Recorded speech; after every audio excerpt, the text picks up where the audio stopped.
The word Lent itself simply and surprisingly just means spring, the season during which these 6 weeks between Ash Wednesday and Easter take place. And there's something right about that. In spring, we watch the natural world awaken and emerge once again from its winter sleep. And when it comes, spring echoes that beginning when God called forth life out of darkness. And it reminds us that still now, as Gerard Manley Hopkins puts it, the world is charged with the grandeur of God. Spring reminds us, too, that God looked out upon all that was made and saw that it was good. Although Lent is associated with self-denial and renunciation, we walk in it rightly only if we remember that all things God created are good and are to be enjoyed, even loved. But even some good things can be loved too much. St. Augustine spoke of what he called the order of loves, by which he meant that you and I were designed to love some things more than others. I love to read, for instance, and I love my wife. But something is misaligned in me if I have come to love my pursuits more than the people closest to me. When this happens, my loves fall out of order, and soon this disorder leaks into my life. When asked about the greatest commandment, Jesus was clear. Love the Lord your God with all your mind, soul, heart, and strength, and love your neighbor as yourself. On the ladder of loves, these are the highest, and it is these loves in their rightful place that give life to all God's other gifts to us. The problem, of course, is that you and I tend to hold things a little too tightly. Over a given time, we may come to love this pleasure or that ambition, this habit or that attachment a little too much.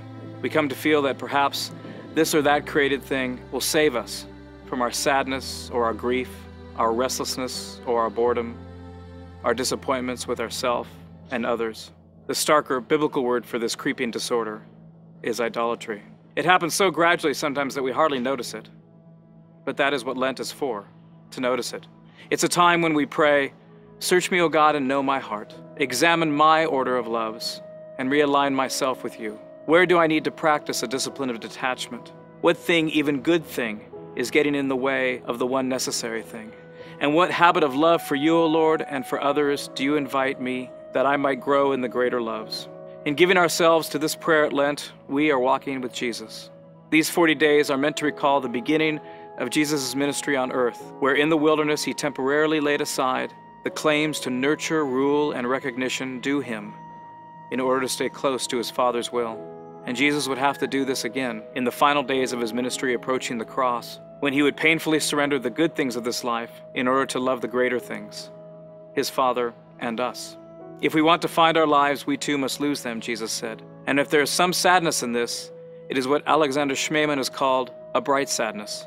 For as another has said, if in Advent we learn that God is with us, in Lent we are reminded that God is for us. While you and I are invited to walk with Jesus toward his death, it is only so that we might come to know him ever more fully in life. These are Jesus' words. Truly, truly, I say to you, unless a grain of wheat falls into the ground and dies, it remains alone.